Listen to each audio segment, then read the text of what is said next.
What's going to happen? What's going to happen? You know, I'm not seeing anything yet. I got to see it. I got to see it to know it's good. I'm the doubting Thomas of the internet. I have seen it. It is good. I have seen it. It is good. Hello, everybody. What's up? Happy holidays.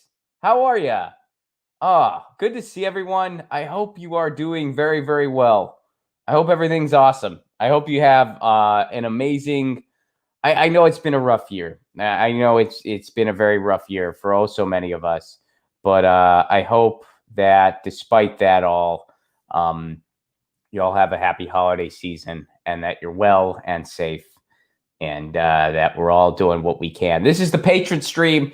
This is the stream where I respond directly to the patrons, and I wanted to kind of I did the knee thing again. I'll like have my knee on the other side of the desk, and then I'll be like, I should move this. It's uncomfortable.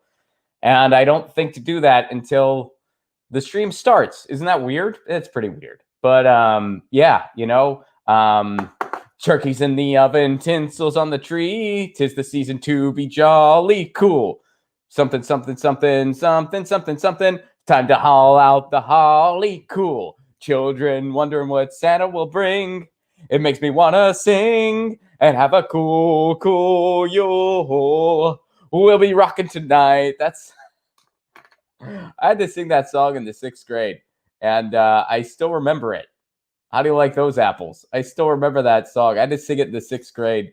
I had this ridiculous music teacher. She was just so ridiculous. I went to a Catholic school, and I think that when you spend potentially 9 years with the same people, everyone's just bound to pretty much hate each other when it's all over. Not necessarily like the students. I mean, some of my friends from grade school are still some of my best friends to this day. But like the teachers and the students and like the parents and the teachers and the students, you know what I mean? Like it's just like that's like way too much time to spend doing the task of educating. So yeah, like there's a lot of teachers who hated me. Now that I think about it, especially since I started off on a rough path. I cut my hair in kindergarten. Like I just took the scissors and started cutting my hair. And I inspired other students to do the same, which, when you're 5, that's some pretty dangerous shit. So yeah, it didn't go well for me. I had to go to the principal's office, which, you were taught if you go to the principal's office, you really fucked up. So, I really fucked up apparently. And that was like my second day of school. My parents got called. I didn't jive with authority, even at the very beginning. It just wasn't my cup of tea. But you know what? I gotta say, I don't look. I think in some ways I was also a little lucky because I was one of those kids. I was just a little weird, and I had a horrible kindergarten teacher. Like she was just terrible. But in 1st grade, I had a really good teacher, like an amazing teacher. And I didn't like sitting down. Like I just didn't like doing it. So instead of like freaking out about it or like telling my parents something was wrong with me or, like doing whatever else, putting me on medication that I didn't need to be on, not that there's anything wrong with kids that do need, medication, but I didn't. I was just a little weird and just didn't like sitting down. I wasn't misbehaved. I wasn't unable to learn. I was doing just fine in school. I just didn't like sitting while I did it. And so she's just like, cool. So she took my chair and she set it in the corner. And she's like, if you want this, you can have it back. If you don't want it, that's okay. And I said, great. And that chair spent 9 months or however long the school year was in the corner. And, the other kids accepted it too. They were like, yeah, Ron, he doesn't like to sit down. And here's a big dose of irony. I now have a job where stand-up is in the title. Although right now I am sitting, but stand-up is technically in the title of how you would describe my gig. You could call me a comedian, you could call me a content creator, you can call me a writer. Those are all applicable. And you could also just say stand-up comedian. Applicable. So good call, Sister Matthias, wherever you are. I'm pretty sure she's no longer with us. But yeah, she was good people. She really was. She was good people. Yeah, all right. So I got for those of you who missed it, I sang a song from my 6th grade like Christmas musical or whatever it was. It wasn't a musical. It was like, what do you call those things where like the students just like sing songs and shit and parents have to sit through it and pretend like it wasn't really shitty entertainment. You just have to sit through that and pretend it doesn't suck. And it does. You know what? There's like 1 or 2 students where you're like, oh shit, they're really talented. And everyone else is just fumbling through. You know, like one kid's picking his nose. One kid's raising his hand to ask a question for no fucking reason. And we're all just kind of rolling with it. And you gotta, you just gotta sit through that and be like, this was great. What do you call it? Recitals? I don't know. But it was that for the holiday season. And again, I went to Catholic school, so it was very Christmassy. And yeah, cool Yule. We did that. It was a rockin' Christmas. It was, yeah. I remember some of that verse. I don't. There's a lot of better things I could do with my short term, and I do that. By the way, I had a restless sleep last night because I had a few whiskeys. Because why not? I mean, it's the holiday. My wife and I, at our apartment complex, there's a little fire pit that nobody uses. So we used it. It's like one of those like timer ones, nobody uses it. And we were like, well, we're going to use it. I think it's newer. So like the people who have been there for a long time, they just never used it before. So they just don't use it now. And the people who are newer to the apartment complex, which is us, by the way, I mean, they just maybe don't know it exists. But we use it. And we were having some whiskey and some bread and dipping oil. Yeah, I had a few. And then I had one of those restless sleeps because I was like waking up to have water, like I was real thirsty. And it struck me that it's like, you'd think at this point in my life, I would have mastered hydrating before bed when I've been drinking, but I still have not done that. And I guess maybe I never will, but you think that's something I would have at least gotten better at, but I'm still as shitty at it as I was in my 20s. Like I'm still as shitty as I was when I was like 20 years old. I'm just like, well, I don't, I'm just going to go to sleep. And then I wake up a bunch. So I got up early, which is fine. I got stuff to do today. I'm preparing a lot of food, which is exciting. I'm pretty stoked. And I'm hanging out with all of y'all. And that's fun too. Yeah, this is awesome. I had on a different, more festive shirt, but then I realized I have another thing after this. I'm doing this segment for RT International. So I was like, I can't wear this like goofy bright green shirt for that. Like it's not going to air immediately. So I would anyway.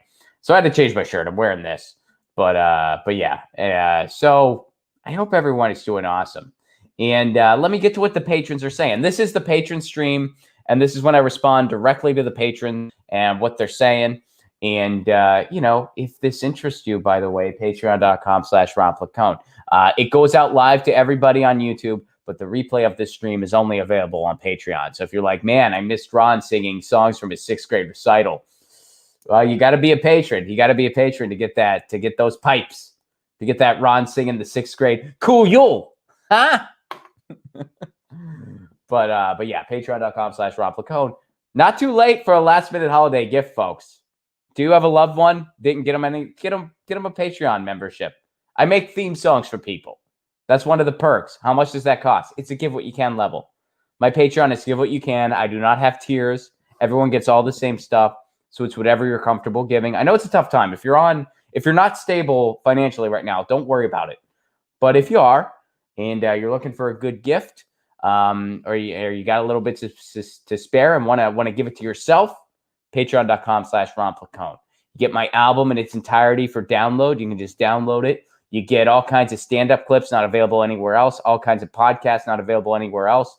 You get the patron stream once a week, a patron Zoom show once a week. I do a Zoom show exclusively for my patrons. Those have been a blast. And I'll make you a theme song if you want a theme song. Patreon.com. Makes a great gift. Makes a great gift.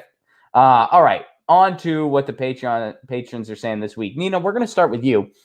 Nina lives up in Canada. Hope all is well.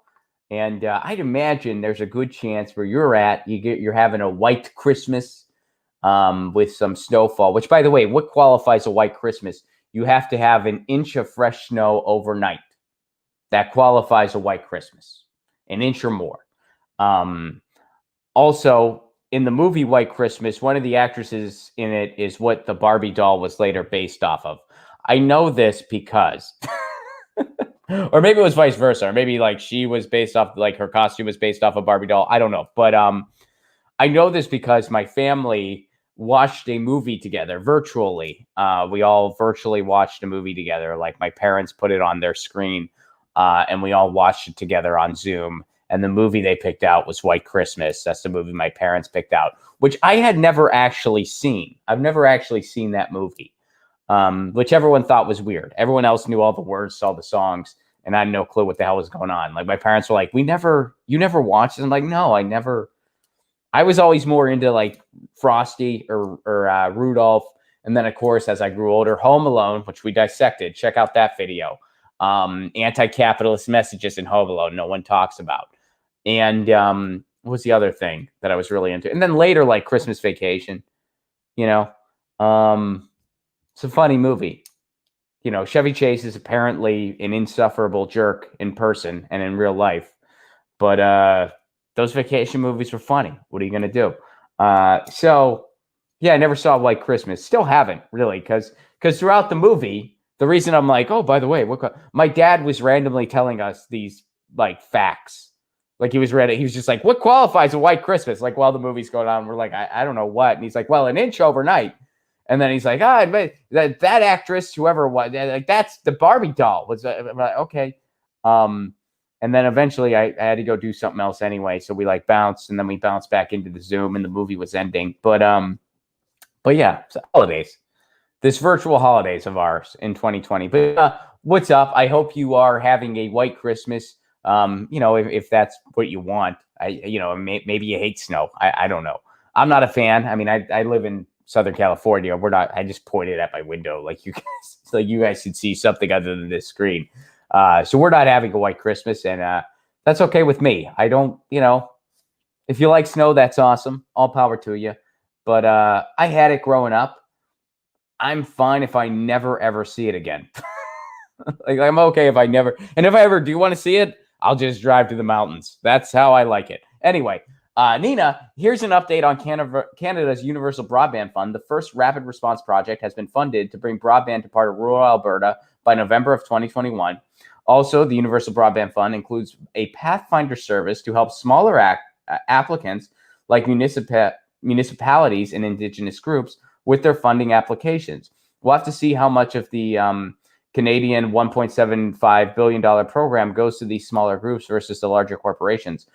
Yeah, I'll be honest, that doesn't sound like a lot of money.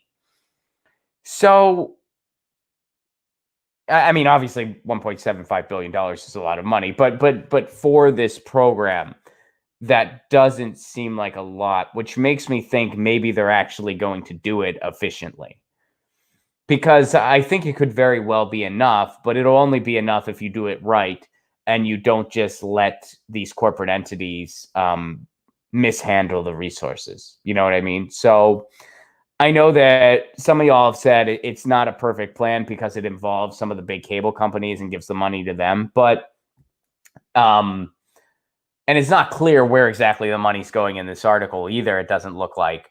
But, I guess if it's deployed the right way, and if there's like protections for consumers and there's a lot of oversight as to how the funds are being used, I think overall, this is a very, very good thing. So the COVID pandemic, here's from the article itself. The minister announced funding of $1 million for the Natigo Internet to bring high-speed internet access to 7,179 underserved households in Stettler County, Alberta, by November 15th, 2021. The $1.75 billion Universal Broadband Fund was launched on November 9th, 2020. So I think by 2030, here we go. Projects funded under the UBF, as well as other public and private investments. So there's going to be a little bit of both. There's going to be some private cable companies involved with this, which is not the best, but there's also going to be a lot of public growth as well. So, I mean, and again, overall, this is a good thing. Is it perfect? Probably not, but it's a very good thing. Something like this is happening. This will help connect 98% of Canadians to high-speed internet by 2026 and achieve the national target of 100% connectivity by 2030. And the speed that they're going for is 50 megabits per second Mbps download, 10 Mbps upload. That's the minimum, which that's pretty good. I mean, that's for the minimum, that's pretty freaking good. The Universal Broadband Fund is currently open for applications until noon Pacific time on February 15, 2021. So I'm not sure all the ins and outs of those applications or who can apply and how, but what you hope is that you hope the communities jump on this and they don't allow the big corporate cable companies to gobble all that up. If that's, I mean, maybe that's not allowed. I don't know all the details of the application and who can and who can't. But I can tell you, if we had something like that in the United States, I guarantee that's the way it would be unrolled. They'd unroll it in a way where, well, we're going to be very, very vague and broad as to who can apply. So you could be an indigenous community, or you could be Comcast, or I guess in Canada, it would be Rogers, right? That's the big one up in Canada, I'm pretty sure. So, you know, you could be Rogers or you could be a town, and you both have equal footing as far as applying. So if the town sleeps on it, or if the town isn't as quick as a big cable company who has, you know, lawyers or staffers working on this application day and night, well, who's going to get the funds? So hopefully, you know, the funds go to where they're supposed to be. I'd imagine, just taking a guess, that it's a little more fair up in Canada compared to the United States. Not saying Canada's perfect. I know you guys aren't. You have your problems, but you're better at this sort of thing than we are. I mean, come on, you're better than us. Are you perfect? No. Do you still have some of the same issues that we do? Yeah, but yeah, you do it better. So the UBF is part of a suite of federal investments to improve high-speed internet, including the Connect to Innovate program, which is expected to blah, blah, blah, blah. All right, that's awesome. Oh, and they recently announced a $2 billion broadband initiative from the Canada Infrastructure Bank. So there's other entities pumping money into this as well, which, you know, again, there's some good and bad associated with that. It's good because, you know, people are getting connected. But when you get banks and cable companies involved, that's when you get a little bit concerned. So anyway, but thank you for sharing that, Nina. We'll continue to watch this. It's a really cool thing overall. Like it's cool that this is happening. And, you know, of course, there are some kind of concerns, but, you know, overall, this is a good thing that this initiative is happening. And we got to just keep our eyes on it and hope that the community is involved so that it happens the right way. All right. Let me go to Chris Walker here. What's up, buddy? How's it going, Chris? Happy holidays to you and yours. And I know I got a theme song coming for you. Your theme song is coming. I got a lot of theme songs. If you're still waiting on one, patrons, don't worry. There will be a bunch on the way over the holiday break, because I'm taking a break from the regular Get Your News On with Ron stream. So I'm going to be writing a bunch and making theme songs, and it's going to be a fun, relaxing end of the year. So Chris, you say, my wish for 2021 is that I get to see you perform live, Ron. Me too. My wish for 2021 is that you and anyone else who wants to gets to see me perform live, because I really hope we can tour again. And of course, Chris, I know you're out in California, so of course we'll be touring in California. And every other city we had scheduled will be rescheduled. God, I hope 2021. My hope fall of 2021. Can I guarantee that at this point? No, unfortunately, I can't. I don't know. No one knows. But hopefully 2021. Hopefully. God. Ugh. It's depressing to even think about. But Chris, my wish for 2021 is that I get to see you perform live, Ron, and that I get to see my San Francisco Giants, Vasila Rawhide. Vasila Rawhide. Is that, I don't know what that is. That football or who is? I'm not heard of the Rawhide. You're going to have to fill me in on what that is. San Francisco Giants. I know that's baseball. Fresno Grizzlies and LA Lakers all play in person in the very near future. Merry Christmas and Happy New Year. All may you be safe and in good health. Thank you for that, Chris, and thank you for the well wishes for everybody. And yeah, I hope for that too. Here's the article you share. What do basketball, ballet, and parties have in common? All three live event industries are in trouble. Yep. As the pandemic shutdowns intensifies, more than a third of jobs in three California industries that rely on events, sports, performing arts, and catering, have already disappeared, and they've been slower to recover than the state workforce as a whole. While some California, so spectator sports, catering, the performing arts rely on live events as the centerpiece of their business, and each has been decimated by the pandemic. Tens of thousands of Californians who work in sports arenas, the arts, and catering have lost their job.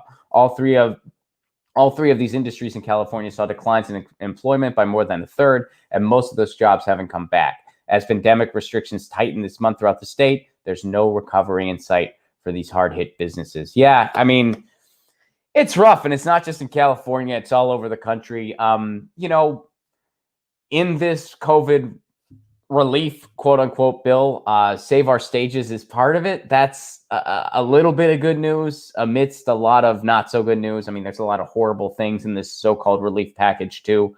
And now, by the way, we're not getting 600. We might not be getting 2,000 either. They don't know. On Christmas Eve, they decided to nix getting $2,000 of relief to people on Christmas Eve. That's great. But what a great government we have. So hopefully, you know, eventually once this gets sorted out, relief is on the way. And hopefully for these larger companies, I mean, look, the Live Nations of the world, the companies that, you know, especially put on major sporting events and stuff like that, they got money and they got some bailout money. So you're hoping that they're taking care of their employees. Now, the Save Our Stages Act pertains to the small independent venues. Those are the ones that are suffering the most. You know, the independent theaters, the rock clubs, the comedy clubs. And of course, those are the places that I go. You know, those are the places that performers like me go to. And we rely on that stuff. And hopefully Save Our Stages is part of the COVID. It's supposed to be. I mean, but right now it's all up in the air. But, you know, assuming that doesn't change, Save Our Stages will eventually be signed into law. And some of these small venues will get some much needed relief. But again, we have to be on top of it and make sure the funding goes to the right place. So, yeah, Chris, thank you for that. And I sincerely hope I see you in person in 2021. I really hope so. I mean, if not 2021, eventually. But God, I hope it's... I don't think man, another year of not touring. That would suck so bad. Oh, that would suck. You know, the optimist in me is saying summer. I think fall is a little more likely. And if we're being totally real, maybe not till 2022, which is a big bummer. But hopefully fall. We're done with this thing. We'll see. It's still a little early to even predict. And you know, plus it's one of those days you kind of want to stay positive to the best you can. So let's see here. Jose, what's up, buddy? Jose David Guevara, happy holidays. I hope everything is great. And you have a nice little note for me here. I really appreciate this. Don't forget to buy The Ethics by Benedict Spinoza, and read it. Like Tina Berg said, nature equals God. A nice message for our holiday stream here. Yeah, and by the way, something Jose is referencing for anyone who might not have caught Monday's Get Your News On with Ron. In 2021, Tina Desiree Berg and I are launching... I'm banging stuff. Sorry about that. Tina Desiree... This is how excited I am. Tina Desiree Berg, from the 34th District Podcast and from Status Quo. You know Tina, and she's been on my show a bunch. Tina's great, and Tina and I have a lot in common. We're both performers. She's more on the acting side, and I'm, of course, on the comedy side, but we're both performers. We were both academics in a different life, and we come from a similar field of study in the humanities, in communication and philosophy and stuff like that. So we both dwelled in that world for a while. And we're both big lefties, obviously.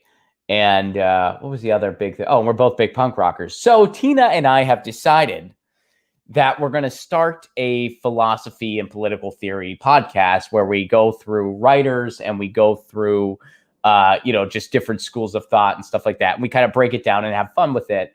And kind of break down philosophy in a more fun way, which I know there's similar kind of podcasts to that already happening, but we're going to do it in a way where it applies to stuff that's going on today and stuff that's going on in the world. And we're going to also talk about our backgrounds and why we both left academia. So, and we're thinking of calling it Academy Refugees. So excited about that podcast. We're gonna stream it live, so you can always catch that podcast on my YouTube channel. But we're also going to have it be its own podcast where you can catch wherever you catch podcasts.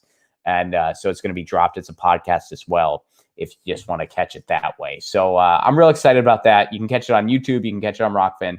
And, of course, you can catch it on, wherever you get podcasts once it's out. And that's going to be happening in 2021. I'm real excited for that.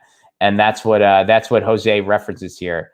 And the Ethics by Benedict de Spinoza. So we're totally going to do an episode on Spinoza. We already talked about that. I will read that book. In fact, I'm going to write it down so I don't forget. The Ethics, Spinoza. Because that's the other thing. That's another reason I'm real excited about this podcast. It'll force me to read good stuff on the regular because I'll have to read it. You know what I mean? The way I do reading. I'll read two heavy things and then I'll do something light. So I'll read something I read this anarchist text from Lucy Parsons. That was the last thing I read. It was speeches, segmented speeches from her, and then theory connected to her that other people wrote. Lucy Parsons was a very famous anarchist. That was the last thing I read. And then before that, what was the thing I read before that? It was another thing that I read a history piece concerning Eugene Debs. I forget the title of that book. Someone asked me and I tweeted it at them, but I use my Libby app. So I'll search for stuff that just seems interesting, which by the way, if you don't have Libby, I recommend that app very highly, especially during these pandemic times where you can't physically go to your library. Or if you you can do pickup. I think my library, you can do pickup, but dude, I'm OG. I like to go to my library and wander around, and pick something. I still like to do that. While I'm listening to a ham radio. No, I'm just kidding. That part's not actually true, but I do wander around my library when I can. And to the point where my wife and I even did wedding photos at our local library. That was one of the places outside. That was one of the places we did wedding photos. But anyway, I'll just get books on my Libby app. So I won't remember the title at a given time because I'll just be I'll search for different stuff and I'll be this looks interesting. And then I'll get it and I'll start reading it. And if I like it, I commit to it. So at any given time, I might not remember. The book I'm reading right now is a book about, it's a collection of interviews with women who were involved in the Southern California punk rock scene in the 70s and 80s. So it's everything from, and some of them were just big fans of the scene. And some people are artists, photographers, musicians, of course, people who played in bands. So yeah, that's what I'm reading right now. And it's insanely interesting, especially since a lot of these, a lot of the places referenced are places that I'm, more aware of now because I live in the area. But anyway, so that's what I'm reading right now because I'm onto something light. And, but yeah, because of this podcast, I'm going to be reading stuff like Spinoza regularly. I'm going to be reading philosophy regularly. and I'm really excited about that. Someone asked if Exene is in the book. Yes, she is. Exene from the band X is in this book. I think a couple times, but I read at least one interview with her. And then there was an interview with one of the members of L7. And then there's interviews with, bands that have come and gone that I've never even heard of, because they were just around in the 70s and 80s. And it's a good book. It's really interesting. Just, all these interviews of women who were involved in the punk scene in the 70s and 80s. Cool stuff. But J.H. Scott, what's up? How are you? Happy holidays. Hi. Hello. Enjoyed your appearance on Jimmy, reviewing your interview with the Ron Jeremy lookalike. Happy holidays. Yeah, that was I was really glad that finally dropped. I had interviewed Dave Weigel. For anyone who's not in the know of what that refers to, I had interviewed Dave Weigel a couple years ago. Now, Dave Weigel is the guy who wrote a piece in the Washington Post about the Jimmy Dore Show, alluding to that the Jimmy Dore Show, quote, spread Seth Rich conspiracy theories, which is not what happened. What happened was when all that happened, when he was murdered, which he was murdered, that's not a conspiracy. The guy was murdered. That's just what happened. We covered it in real time, and we were like, wow, this guy got murdered. And now there was a gentleman, I think, was it Rod Wheeler? But someone claimed that he was a WikiLeaks source. Someone claimed Seth Rich was a WikiLeaks source. And the only entity that person talked to was Fox News. So we covered it, and we were like, why is Sean Hannity the only person reporting on this? This is noteworthy, but no one else is touching it. What's going on? The next day, this person who claimed that Seth Rich was a WikiLeaks source and that he saw these servers, he never actually saw any of the stuff that he alluded he saw. And he said, well, I've never actually seen anything. So it was kind of bullshit. We were like, okay, so this guy's bullshitting. This guy, there's no story right now. Like there's nothing, there's no evidence. And the first day we covered it, we were like, okay, this guy's making this claim. There's no evidence on it yet. And the next day, we're like, okay, this guy didn't see what he alluded he saw, so there's not really anything here. And that was it. That's all that happened. That's all that happened.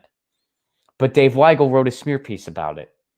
And people still source back to that smear piece to this day.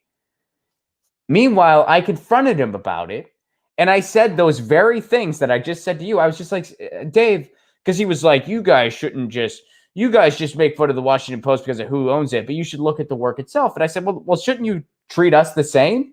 If you're going to write about the Jimmy Dore Show, shouldn't you give us that same respect? Shouldn't you give us that same chance?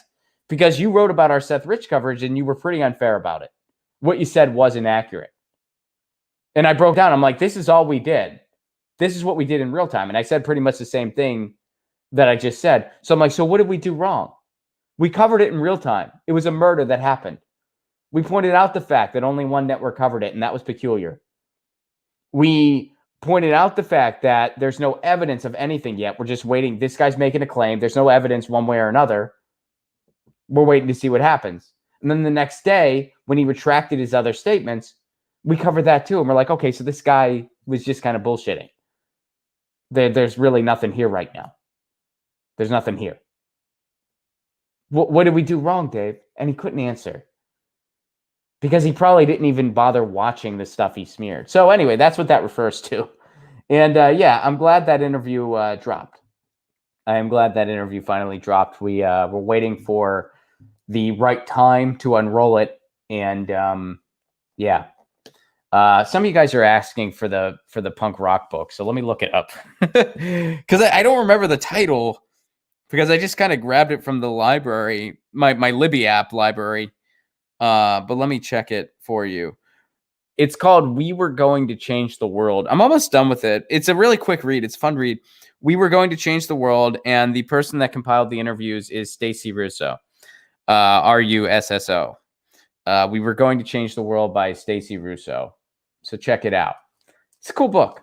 J.H. Scott, thank you for that super chat. I appreciate it very much. Red Pill, what's up? I hope you're well. You say defending peace and love, peace from Antifa. Thank you so much. Thank you so much, and happy holidays. Dan Campbell, what's up, buddy? Have a happy Christmas and a Merry New Year, you bum. Thank you, Dan. I appreciate that very much. And Red Pill, you're back again. Love, peace, and love. Peace from Extinction Rebellion. Thank you so much. Peace and love back at you. I appreciate that so much. Kirkland, what's up? How are you? Love you, dude. Thank you, Kirkland. Love you too. You ripped Dave Weigel a new one. I'm glad the interview's out. I'm when there was another article that dropped that was supposed to be about Force the Vote, it really wasn't about Force the Vote. It was just like, hey, here's all the things that people don't like about Jimmy Dore. That's all the article was. Had nothing to do with Force the Vote. It was just like, Jimmy Dore. And that article linked to Dave Weigel's article. It brought up the Seth Rich thing yet again, and it linked to Dave Weigel's article. And after I saw that, I called Jimmy, and I was just like, dude, I think it's time. And he agreed. And, the rest is history. We was on the show last night. And I'm looking forward to that clip because, here you have a journalist who's not able to stand by his work. He's not able to stand by that smear. And it was a smear. And that's what it was. Did we lose? Oh, looks like we lost the stream for a brief second. And I confronted him about it. And I said, what did we do wrong? Here's what happened. All we did was cover. If we spread the Seth Rich conspiracy, quote unquote, so did everyone else that week. Because everybody else, everyone mentioned that it happened. A guy got murdered. And then this guy made a claim. And then later he retracted his claim. And we just covered it in real time. And that's all that happened. We were saying there's no evidence of anything yet. We're waiting. We were saying, like, why is only... We asked all kinds of just questions that any reasonable person would just ask. And then when he retracted it, we covered it again and said this guy retracted everything he said. He didn't actually see the stuff he alluded that he saw. He didn't see anything. So he's just saying this is just a he said, they said, they said. That's it. I feel like I need to sneeze. But anyway, so I'm glad that's out there. And for those of you who didn't see the interview, it'll be dropped as a clip shortly, I'd imagine. So keep an eye out on the Jimmy Dore Show channel. And I hope you will watch it because I want people to see it. I want people to see that.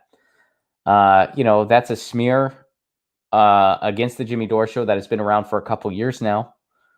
It's a smear that gets recycled and repeated without any context, without any backup other than Dave Weigel's weak article that he can't defend.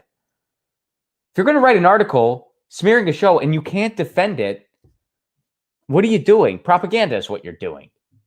Following orders is what you're doing. So, yeah, I'm glad that interview's out there. I'm glad some of you saw it already and enjoyed it. And I hope the rest of you will check it out. And thank you for that. Thank you for mentioning that. I appreciate it. And in the holiday spirit, I want to focus on all the good things that we have to be thankful for, like good food and good company, which I hope you're, I hope you're, I hope you got a good holiday planned. I know it's been a rough year, and I know that, it's been rough times for all of us. And, I hope you have a good holiday, and I hope you're able to make the most of it. It's not ideal. It's not going to be the same seeing my family over Zoom instead of seeing them in person. But it's better than nothing. And speaking of which, hey, Canada, they see how important a universal broadband is, so everyone should have it. There's still people in the United States and other places in the world who don't have internet access. How shitty is that? Imagine not having internet access on a holiday like this one, where you can't see your loved ones and you don't have internet either. That sucks. And it's not right. The internet's a utility in our lives. It has been for a while now. We need it. We rely on it for communication, for information, for commerce. It's a utility in our lives, and it needs to be treated like a utility in the United States and around the frickin' world. So, that's why I'm fighting for municipal broadband in my neighborhood, and I hope to continue to be a vehicle for that fight nationally. And there's a chance, I've kind of mentioned this vaguely before, and right now all I can do is be vague. But there's a chance that I might get an opportunity to build a national team around this. There's a chance. I mean, this will take some resources, and they're resources I may or may not have. But I've been looking into a couple things. That's really all I can say right now. But I might have an announcement in January. Maybe. Cross your fingers for me. Yeah. All right. So thank you to all the patrons for this week's topics. Thank you, Jose. Thank you, Nina. And thank you, Chris. And of course, happy holidays to everybody. And to all the patrons, I could not do this without you. Get Your News On With Ron would not exist without you. And, I did my year-end send-off yesterday on the stream. And so I don't want to belabor it, but, it's been a rough year in so many ways. But in other ways, it's a reminder of what we do have. And we have each other. And we have shows like this and all the other shows that you know and love too. And I can't speak for everyone, but I know that my show lives or dies by you guys. It lives or dies by your engagement with it. And you guys email me and you say, Ron, I'm going to my city council meeting to push for municipal broadband. Ron, I have a meeting with my mayor. You guys support this show on Patreon. Again, patrons, without you, I could not do this. Those of you who can super chat and do, without you, I could not do this show. And I know some of you, you can't give monetarily, and I totally get that. Don't worry about it. But you support the show in other ways. You like the videos, you share them, you post them on your social media. That goes a long way. That goes a long, long way. You send me emails. You tell your friends. You watch all the ads all the way through on a separate browser, or if you're not doing the YouTube thing, you sign up for Rockfin and you help all the creators on Rockfin that way. And I just really appreciate everything you guys do. And I could not do anything. I could not do any of this without you. If ever you all decide that Get Your News On With Ron shouldn't exist anymore, it won't. It won't. It will stop existing. But you all decided this year that it still is going to exist. You decided that. So thank you for that. Because I love doing this show. And I love being able to engage with all of you and to talk about the things that matter to this show. Not a lot of shows talk about municipal broadband. Not a lot of shows talk about cats and punk rock and, but we do. And thank you for caring about it. Thank you. I appreciate that so much. Thank you. Zach Sherman, what's up, buddy? Merry holidays, dude. I appreciate the hell out of the municipal broadband fight, and I'm with you on it. Awesome, Zach. Thank you so much. And hopefully we're going to be able to collaborate even more in the coming year. Hopefully we're going to have a formal team together. Here's hoping. Braithwaite, Bone Spurs, Quackerbush the fourth. Love it. Got to keep up the fight. Merry Christmas. Thanks. Thank you. Podcast by George. What's up, buddy? Happy holidays, George. I hope everything is well in Iowa. You might be having a white Christmas too. I know it snows a lot in Iowa. I don't know if you're getting any, but if that's your sort of thing, a viewer's daughters were singing my theme song from Ron. That's awesome. That's so cool. I got to check that out. So I made a theme song for George. George has a podcast. It's called Podcast by George. Check it out. And I've been on it a couple times. And a viewer's daughter was, I made a theme song for George. And I guess his daughter was singing it, or a viewer's daughter, were singing it. I got to check this out now, George. Email me that link. I want to I wanna listen to that and watch it. So email me that link, and also I'll post the link on the Patreon as well, so everyone else can see it. So thank you for that. Western Goods, thank you very much. Thank you very much for the Super Chat contribution, and happy holidays. Thank you guys so much for this. Happy holidays.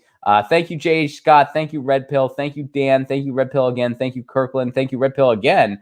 Thank you, Zach. Thank you, Braithwaite. Thank you, Podcast by George. Thank you, Western Goods. And again, thank you, Jose. Thank you, Nina. Thank you, Chris, for this week's patrons topics. And thank you, all of you, really. Thank you guys so much. This show makes me feel less alone. I hope it does the same for you. And we're going to continue the fight into 2021. We're going to keep fighting against the oligarchy. We're going to keep fighting for mutual aid. We're going to keep fighting for municipal broadband. We're going to keep fighting for direct action and for all the things that really matter to this show. Kirkland, thank you so much. That's incredibly generous. Thank you so much. Thank you. I appreciate that so much. I appreciate that. That's very generous of you. And thank you. And, when you can give an amount like that, and you do that really goes a long way, because you really help this show. Thank you. And you say, keep doing you, man. We need people like you to fight the establishment. Thank you so much, Kirkland. And I couldn't do it without y'all. I couldn't do it without y'all. We all couldn't. So thank you so much. And guys, happy holidays. This is going to be the final patron stream of 2020, which again, I broadcast it out live for everybody. But to get the replay, you got to be on Patreon. So if you want to see me singing my sixth grade recital songs, you gotta be a patron. But and again, thank you guys so much. I appreciate it very, very much. You keep this show on the air. You keep it alive, and look out for each other, especially this holiday season. It's been a rough year, and the powers that be don't give a shit. They've made it abundantly clear that they don't give a shit. It's to the point where we're just hoping that every member of the House and Senate gets visited by three spirits tonight. That's what it comes down to. On Christmas Eve, they denied you a $2,000 check. So we're all we have. We have each other, and we are all we have. So let's look out for each other and have an amazing holiday season. Make the most of it. I know it's been a rough year, but let's try to focus on what we have and what's worth fighting for. And we have each other, and we have a lot worth fighting for. So I look forward to seeing you all in 2021. I can't wait for it. The Get Your News On With Ron live stream will officially be back on January 11th, but we'll be doing some pop-up stuff in the meantime. But the first official stream of 2021 will happen on January 11th. And in the meantime, you know the drill. Thank you so much once again. Let me go through it one more time. Thank you, J.H. Scott. Thank you, Red Pill. Thank you, Dan. Thank you, Kirkland, very, very much. Thank you, Zach. Thank you, Braithwaite. Thank you, Podcast by George. And don't forget to send me that link, George. And thank you, Western Goods. And thank you, Nina and Jose and Chris, for this week's topics. And you guys know the drill. Lucy's asleep on the couch. She got a hefty scoop of food this morning for the holiday. I try. You can't overfeed cats that are a little older like she is. But, on the holidays, I give her a little extra. You got to be careful. But, a couple days a year, giving her a little extra, that's okay. Plus she's been getting a lot of exercise this year because of the quarantine. She gets all the playtime she needs. So her weight's down a little bit. So I gave her a little extra today, But Lucy, she says meow. She says, I am full and content. And she says meow. And I say peace. And I say happy holidays. And I say happy Hanukkah if that's your thing. Merry Christmas if that's your thing. Happy Kwanzaa if that's your thing. Happy holidays. Happy New Year. And I'll see you in 2021. Peace.